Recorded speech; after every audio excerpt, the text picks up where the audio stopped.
बिस्मिल्लाहिर्रहमानिर्रहीम। अस्सलामु अलैकुम व रहमतुल्लाहि व बरकातुहू। आज हम सूरह बकरा की आयत नंबर 27 पढ़ेंगे। सबसे पहले इसकी तिलावत करते हैं।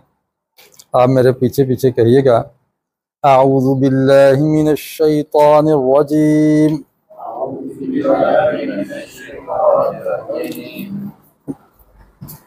बिस्मिल्लाहिर रहमानिर रहीम।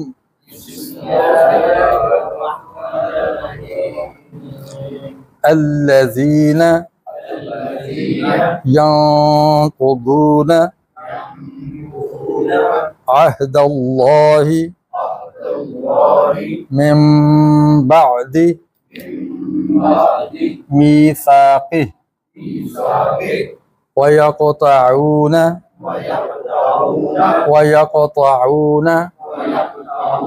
मा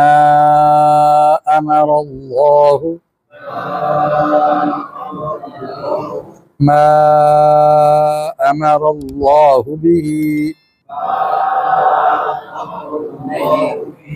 अन युसल वयुफ्सिदून फिल अर्द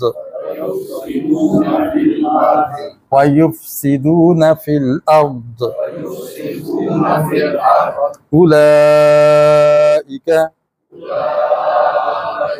हुमुल खासिरून। आज के सबक में ये 3 हर्फ हैं मखारज के हवाले से। एक हम कल वाला शामिल कर लेते हैं और एक और भी है साद और एक है फा।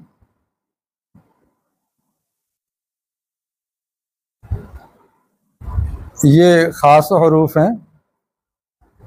हम बड़े सगीर के लोगों को अदा करने के लिए ज़रा दिक्कत होती है, सीखने पड़ते हैं, क्योंकि ये याद रखिए कि ये खालिस अरबी हरूफ हैं और जो उर्दू ज़ुबान में किसी भी लफ्ज़ में इन हरफों में से कोई हर्फ आ जाए, शुरू में, दरमियान में, आखिर में, समझो कि वो अरबी का लफ्ज़ है जो उर्दू में इस्तेमाल हुआ है।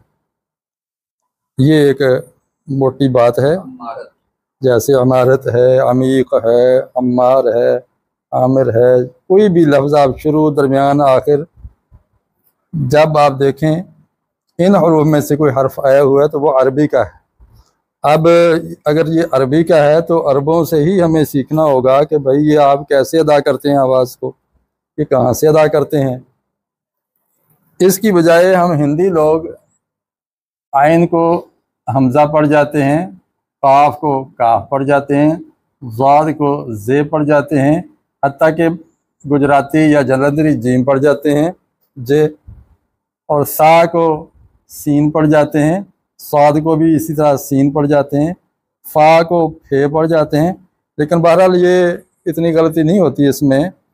लेकिन एक चीज़ मैं सिखाऊंगा, उसको अपनाएंगे तो हम अरबों की तरह फ़ा को भी अदा कर लेंगे इंशाअल्लाह। आइन और हमज़ा में फ़र्क है कि आइन ज़रा गले से हंस के निकलती है और हमज़ा सीने से झटके से निकलता है। आ आ आ आ हर चीज़ अपनी ज़िद से पहचानी जाती है। कुल्लु शैइन युअरफ़ु बिअज़दादिही, हर चीज़ को ज़िद से ही पहचाना जाए, इसलिए मैंने ज़िद में ये लिख दिया है। क़ा, ये देखिए क़ा का, क़ा का, द ज़, द, ये स्पेशल हर्फ है। इसकी वजह से बड़े इख्तलाफात होते हैं हमारी मसाजिद के। हाँ, वला दवालीन है या वला ज़वालीन है या असल में ये ना दवालीन है या ना ज़वालीन है। ज़बान को दाढ़ों से लगाओ बस, तो जो आवाज़ होगी वो दाद की होगी। अब दाढ़ें आवाज़ किसकी होगी? दाढ़ों से लगा के ज़बान को जो भी आवाज़ निकालेंगे वो दाद की होगी और किसी के साथ उसकी ममासलत नहीं। अब ज़बान का कौन सा हिस्सा दाढ़ के साथ है? ज़ाहिर है जो ज़बान का हिस्सा दाढ़ों का हमसाया है उसके करीब है वही ऊपर उठ के लगेगा ना। हम लोग तो पीछे मुड़ के ले जाने से रहे। तो ज़ुबान की जो करवट है, हाफा इसे अरबी में कहते हैं, हाफा लिसान और अदरास उलिया। हाफा, हाफा लिसान यानी ज़ुबान की करवट, और अदरास उलिया, उलिया का माना ऊपर, और दर्स कहते हैं दाढ़ को, ज़ाद रा सीन दर्स। तो ऊपर की दाढ़ों के साथ हाफा लिसान यानी ज़ुबान की करवट लगेगी तो तब दाद अदा होगा। इसमें प्रेशर ज़ुबान की करवट पे होगा, और अगर फितरी तौर पे ज़ुबान का अगला हिस्सा अगले दांतों से लग भी जाता है तो प्रेशर ना पड़ने की वजह से वहां से आवाज़ नहीं शामिल होगी। देखे ना, द द द अद अद्दी अद्दु। इसमें बाज़ औक़ात दाल की तरह की आवाज़ का कभी होता है धोखा, हालांकि दाल तो होती है ज़ुबान की नोक से अदा, लेकिन उससे कुछ मुशाबत सी लगती है, ये मुशाबे है ना। और कभी ज़ा की तरह लगता है, तो ये ना ज़ा है ना ज़ा है ना ज़ा है, ये बल्कि ज़ा है। इससे जो मुशाबे हरूफ हैं वो ये है, कल भी हमने लिखे थे, वाद व ज़ ज़, इन सब की आवाज़ मुख्तलिफ है। द व ज़ ज़, सबसे तेज आवाज नीचे वाले की है, इसको हम अदा कर लिया करते हैं। ये 3 हरफ खालिस अरबी के हैं, और किसी लफ्ज में आ जाएं तो ये वो अरबी के लफ्ज होंगे। ठीक है, तो हम इसको आदाब का ख्याल करते हुए अदा करेंगे। द ज़ फ फ स फ स फ स सो सो सो।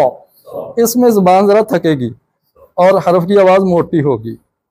सो सो स फा फा फा। हाँ, होंठ और दांत आपस में मिलेंगे, और ज़ाहिर नीचे वाले होंठ होंगे, ऊपर वाले दांत होंगे, इसके मुखालिफ तो हो नहीं सकता। फा फा फा फा। ये आज के मखारिज हो गए। आज का सबक आज इतना ही काफ़ी है। अब हम मिटाने से पहले मैं आपसे गुजारिश करूंगा, आप 2-2 साथी होके ये आयत एक दूसरे से सुने इन आदाब के साथ।